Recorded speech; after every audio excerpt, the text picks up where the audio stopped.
வணக்கம் நண்பர்களே, நான் உங்களுக்கு கிரிதர். ஓப்போலிருந்து K10ல ஏற்கனவே அவங்க லான்ச் பண்ணியிருந்தாங்க. ஓப்போ K10 சொல்லிட்டு அது வந்து 4G மொபைல் ஃபோன். இப்போ வந்து ஓப்போ K10 5G அப்படின்னு சொல்லிட்டு ஒரு 5G மொபைல் ஃபோனை அவங்க லான்ச் பண்ணியிருக்காங்க. இந்த மொபைல் ஃபோனை வாங்கலாமா வேணாமா அப்படின்னு தெரிஞ்சுக்கிறதுக்கு கண்டிப்பாக இந்த வீடியோவை கடைசி வரைக்கும் பாருங்க.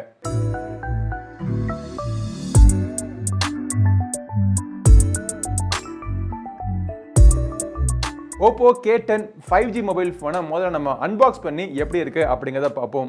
பாக்ஸ் பேக்கேஜிங் பார்த்தீங்க அப்படின்னா உங்களுக்கு ஓப்போ K10 ஞாபகம் இருந்துச்சுன்னா அதே மாதிரி தான் இருக்கு. எக்ஸ்ட்ராவா இங்கே 5G அப்படின்னு போட்டிருக்காங்க. பாக்ஸுடைய பின்புறத்தில் இந்த ப்ராடக்ட்ல கிட்டத்தட்ட ஒரு 7 5G பேண்டுக்கான சப்போர்ட் இருக்கு அப்படிங்கிறத நம்ம பார்க்கலாம். ஆனால் மேலே பார்த்தோம்னா பிரைஸ் என்னமோ 26,000 ரூபான்னு சொல்லிட்டு பாக்ஸ் எம்ஆர்பி போட்டிருக்காங்க. கண்டிப்பாக அந்த எம்ஆர்பிக்கு அவங்க லான்ச் பண்ண போகிறது கிடையாது. பட் இருந்தாலுமே கொஞ்சம் காஸ்ட்லியாக தான் எனக்கு இப்போவே தெரியுது. மொபைல் ஃபோனை நம்ம அன்பாக்ஸ் பண்ணி நம்ம பார்ப்போம். பாக்ஸ் திறந்த உடனே உள்ளுக்குள்ள ஒரு குட்டி பாக்ஸ் இருக்கு. ஸோ அந்த பாக்ஸுக்குள்ள இந்த மொபைல் ஃபோனை ப்ரொடெக்ட் பண்றதுக்காக ஒரு டிபியூ ஜெல் கேஸ் கொடுத்துருக்காங்க. User manual, safety instructions plus ஒரு சிம் கார்டு பின் இருக்கு. அதுக்கப்புறமா இந்த மொபைல் ஃபோன் இருக்கு. மொபைல் ஃபோன் ஓரளவுக்கு ஸ்லிம்மாவே இருக்கு. மொபைல் ஃபோனை ஓரமா வச்சுட்டு பார்த்தோம்னா 33 வாட் சார்ஜர், சூப்பர் வோக் சார்ஜர் கொடுத்துருக்காங்க. அதுக்கப்புறமா USB டைப் C கேபிளும் கொடுத்துருக்காங்க. இப்போ இதெல்லாம் ஓரமா வச்சுட்டு மொபைல் எப்படி இருக்கு அப்படிங்கிறத பார்ப்போம். ஸோ இந்த மொபைல் ஃபோன் 2 கலர் வேரியண்ட்ல அவைலபிளாக இருக்க போகுது. மிட் நைட் பிளாக் மற்றும் நம்மக்கிட்ட இருக்கிற ஓஷன் ப்ளூ. இந்த டிசைன் பார்த்தீங்க அப்படின்னா ரொம்ப ஃப்ளாட்டான ஒரு டிசைனாக இருக்குது. இந்த வருஷத்தில் வந்த நிறைய மொபைல் ஃபோன்ஸ் இதே மாதிரி டிசைனில் தான் அவங்க ஒரு ட்ரெண்டாக ஃபாலோ பண்ணிட்டு இருக்காங்க. பின்புறத்துக்கு அந்த டெக்ஸ்டர்லாம் பார்க்குறதுக்கு நல்லா தான் இருக்குது. பட் இருந்தாலும் கம்ப்ளீட்லி ஒரு பிளாஸ்டிக் பாடி தான். 7.99 mm திக்னஸ், வெயிட் பார்த்தீங்கன்னா 190 கிராம். மொபைலுடைய கீழ்ப்புறத்தை பார்த்தீங்கன்னா ஒரு ஸ்பீக்கர், ஆக்சுவலாக மொபைல் ஃபோனில் ஸ்டீரியோ ஸ்பீக்கர் இருக்கு. USB டைப் சிக்கான ஒரு போர்ட், மைக் மற்றும் 3.5 mm ஆடியோ ஜாக் கொடுத்துட்டாங்க. டாப்ல பார்த்தீங்கன்னா ஒரு நாய்ஸ் கேன்சலிங் மைக், ஒரு சைடில் பவர் பட்டன். இந்த பவர் பட்டன் தான் உங்களுக்கு ஃபிங்கர் பிரிண்ட் ஸ்கேனரும் கூட. ஃபிங்கர் பிரிண்ட் ஸ்கேனர் ஓரளவுக்கு ஃபாஸ்ட்டாக இருக்குது. ரொம்ப ஃபாஸ்ட்டான ஃபிங்கர் பிரிண்ட் ஸ்கேனர் சொல்ல முடியாது.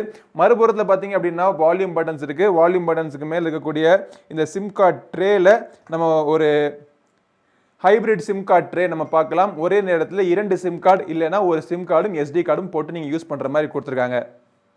மொபைலுடைய பின்புறத்தில் டூயல் கேமரா அரேஞ்ச்மெண்ட். ஸோ இந்த கேமரா பற்றின விஷயங்கள் நான் உங்களுக்கு சொல்கிறேன்.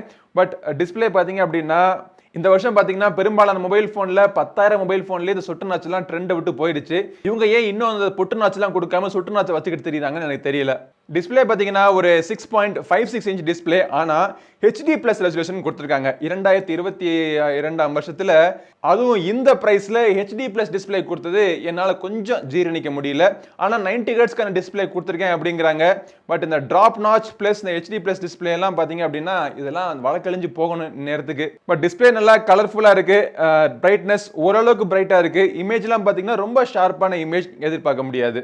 மொபைலுடைய பின்புறத்தில் 48 mega pixel main camera plus 2 mega pixel depth sensor. இந்த காம்பினேஷனில் ஒரு மொபைல் ஃபோனை பார்த்து கிட்டத்தட்ட ஒரு 2 வருஷத்துக்கு மேலே ஆயிடுச்சு. சரி பரவாயில்ல. ஃப்ரண்ட்ல பார்த்தீங்கன்னா ஒரு 8 மெகா பிக்சலுக்கான செல்ஃபி கேமரா கொடுத்துருக்காங்க. இந்த 48 மெகா பிக்சல் கேமரா வச்சு எடுக்கக்கூடிய ஃபோட்டோஸ், லைட் நல்லா இருந்துச்சு அப்படின்னா இமேஜ் நல்லா ஷார்ப்பாக இருக்கு. லோ லைட்டில் இமேஜ் ரொம்ப இம்ப்ரெசிவாக இல்லை. White angle camera, macro sensor இது எதுவுமே கொடுக்கல. மேக்ரோ சென்சர் கொடுக்காது, நல்லது தான். டெப்த் சென்சர் வச்சிருக்கக்கூடிய இந்த போர்ட்ரேட் ஷாட்ஸ் ஓரளவுக்கு நல்லா இருக்கு. எட்ஜ் டிடெக்ஷன் மற்றும் பேக்ரவுண்ட் பிளரிங் நல்லா இருக்கு. ஓவராலா இந்த கேமராவுடைய கலர் ரீப்ரொடக்ஷன் கரெக்டா இருக்கு. எக்ஸ்போஷர் கொஞ்சம் வெளுத்தாப்புல இருக்கு. ஃபோகசிங் ஓரளவுக்கு ஃபாஸ்டா இருக்கு. ஃப்ரண்ட் கேமராவும் சரி, ரியர் கேமராவும் சரி, இரண்டுமே உங்களுக்கு 1080p வீடியோ ஷூட் பண்ண முடியும். எலக்ட்ரானிக் இமேஜ் ஸ்டெபிலைசேஷன்லாம் பெருசாக அதில் ஒர்க் ஆகிற மாதிரி எனக்கு தெரியல. ஓப்போ K10 5G மொபைல் ஃபோனில் ஃப்ரண்ட் கேமரா இருக்கக்கூடிய வீடியோ ஆடியோ குவாலிட்டி எப்படி இருக்குது அப்படிங்கிறத பாருங்கள். ஷேக் எதாவது இருக்கா அப்படிங்கிறதே நோட் பண்ணுங்கள். செல்ஃபி கேமரா அதே மாதிரி எப்பவும் போல ஓப்போ மொபைல் ஃபோன்ஸ் இருக்கிற மாதிரி லைட் நல்லா இருந்துச்சு அப்படின்னா நல்லா இருக்கு. ஆனால் கொஞ்சம் வெளுத்தாப்புல இருக்கு. ஃபேஸில் ஒரு பிளாஸ்டிக் கவரை போட்டு லேமினேட் பண்ண மாதிரி இருக்கு. லோ லைட்டில் செல்ஃபிஸ் சுமாராக தான் இருக்கு. சரி, இப்போ நம்ம இந்த மொபைல் ஃபோனுடைய மெயின் ஹைலைட்டா அவங்க சொல்ற விஷயத்துக்கு நம்ம வருவோம். 5G எல்லாரும் பார்த்தீங்க அப்படின்னா 5G மொபைல் ஃபோனை லான்ச் பண்ணணும் அப்படிங்கிறதுக்காக மொபைல் ஃபோனுக்கு கூடிய பல ஸ்பெசிஃபிகேஷன்ஸை காம்ப்ரமைஸ் பண்ணுறாங்க. ஸோ அப்படி பல இடங்களில் கை வச்சு ஒரு இடங்களில் கை வைக்காம விட்டது பார்த்தீங்கன்னா இந்த மீடியாடெக்கினுடைய டைமென்சிட்டி 810 சிப்செட். ஆக்சுவலாக என்ன கேட்டிங்க அப்படின்னா இந்த மீடியாடெக் சிப்செட்லாம் வந்துட்டு 5G இல்லாத ஒரு கண்ட்ரியில் 5Gயை ஃபோர்ஸ் பண்ணுறதுக்கு ஒரு ப்ராசஸர் மாதிரி எனக்கு தெரியுது. அதை கையில் எடுத்துக்கிட்டு மற்ற ஸ்பெசிஃபிகேஷன்ஸில் கையை வைக்கிறாங்க அப்படிங்கிறது எனக்கு ஒரு சின்ன ஒரு வருத்தமாக தான் இருக்குது. 8GB ரேம் கொடுத்துருக்காங்க. 128GB இன்டர்னல் ஸ்டோரேஜ் இருக்குது. 5G பேண்ட் 7 5G பேண்டுக்கான சப்போர்ட் இதில் இருக்குது. சின்ன சின்ன கேம்ஸ்லாம் நீங்கள் போட்டு நீங்கள் விளையாடலாம். ஹை எண்ட் கேம்ஸ் கூட நீங்கள் மீடியம் கிராஃபிக்ஸில் போட்டு விளையாண்டிங்க அப்படின்னா ஓரளவுக்கு கிராஃபிக்ஸ் ஸ்மூத்தாக தான் இருக்குது. தேவையான எல்லா சென்சரும் கொடுத்துருக்காங்க. L1 வைட் பேண்ட்கான சப்போர்ட் இதில் இருக்குது. NFC சப்போர்ட் கிடையாது. இப்போ யூஐன்னு பார்த்தோம்னா இந்த மொபைல் ஃபோனில் ஆண்ட்ராய்டு 12 கொடுத்துருக்காங்க.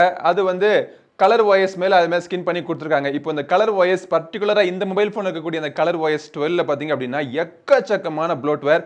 இந்த பேஜில் நீங்கள் பார்க்கக்கூடிய இந்த கடைசி 3 அப்ளிகேஷன் தவிர மித்த எல்லா அப்ளிகேஷனுமே ப்ளோட்வேர்.